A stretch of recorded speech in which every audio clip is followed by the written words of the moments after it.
Hey kids, it's Lisa here.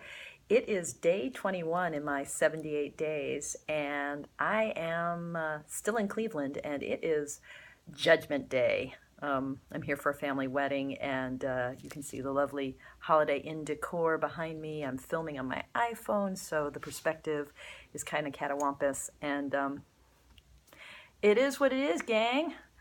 78 days of tarot. So the deck that I chose to use for this, because I just particularly like the Judgment card, is the Los Scarabæos Universal Tarot, which is a Rider-Waite clone, and this is the blinged out glitzy goldy version. And here's Judgment, with just these really beautiful uses of the bling. I think the angel's particularly lovely with her golden locks, in the sort of Italian comic book artistic rendering, which either you like or you hate or you're, I don't know, neutral about, potentially. It kind of covers the options. You either like it, you hate it, and you're like, meh. One of the things I love about this deck, though, is, the Ten of Cups, which I just think is really scrumptious with all of the gold and the pink. I think this is a deck that does some of the kind of rainbow moments of the tarot, those moments of covenant, of the calm after the storm, of connection and community. I think this is a deck that does it pretty nicely. So here we have Judgment. And, some decks call this card Awakening. Rachel Pollack talks about the ways in which the traditional notion of being resurrected in order to receive your judgment and either go to eternal life or eternal damnation. That's not so bright and cheery, and that even going back to the Visconti Sforza, this card seems to only indicate the moment of being resurrected without actually the moment of judgment. It's not a card like Justice that is saying, how do we weigh things? It's not a card like the Wheel, which is reminding us of who's on top and who's on bottom and the ways in which our fates are all tied together. Instead, it's a card that's showing us this universal truth of our awakening. And the three figures in this card in the Rider-Waite imagery very much recall the nuclear family. They remind us of the triad that we see in the Lovers, the ways in which the Rider-Waite imagery shows us the possibility of an Eden that has been refound, where the female principle doesn't betray the male, but actually enables this ascension to the spiritual realm. It also recalls the figures in the Death card. So you see the little kitty, well, kiddie, not kitty, the little boy, and his stricken mother, and perhaps his father under the body of the horse.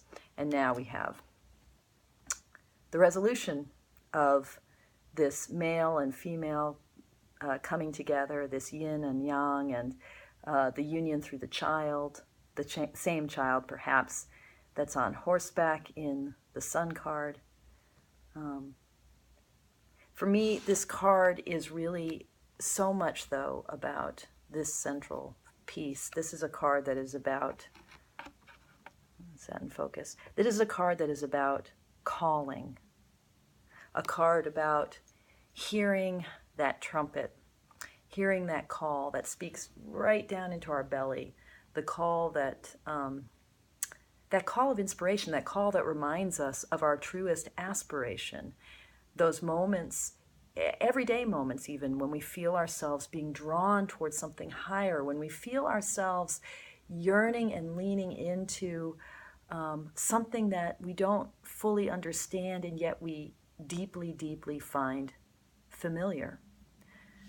How do we find these moments of calling, these moments of awakening in our life? Not awakening with a capital A, not like enlightenment, like the grand enlightenment, but just those moments where we are called to be our higher selves, when we are called to be in greater alignment with all elements of our being, when we are called to be in that space of the sun card, that space of all the angles and corners of our being, finding illumination.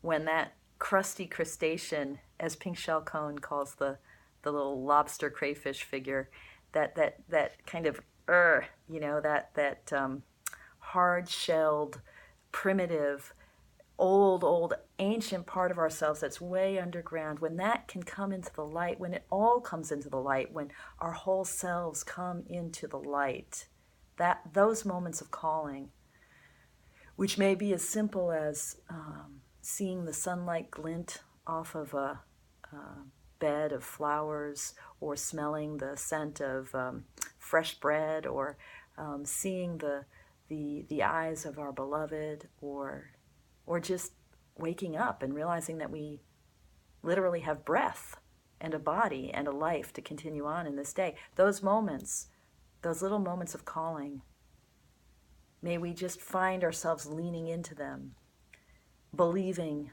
in ourselves and believing in our world, and believing in the potential for each day to be a new moment and a new beginning. Okay, this is Lisa in Cleveland, waking up, literally, with my hotel coffee. Much love to you all. Thank you for your practice. Thank you for joining me today.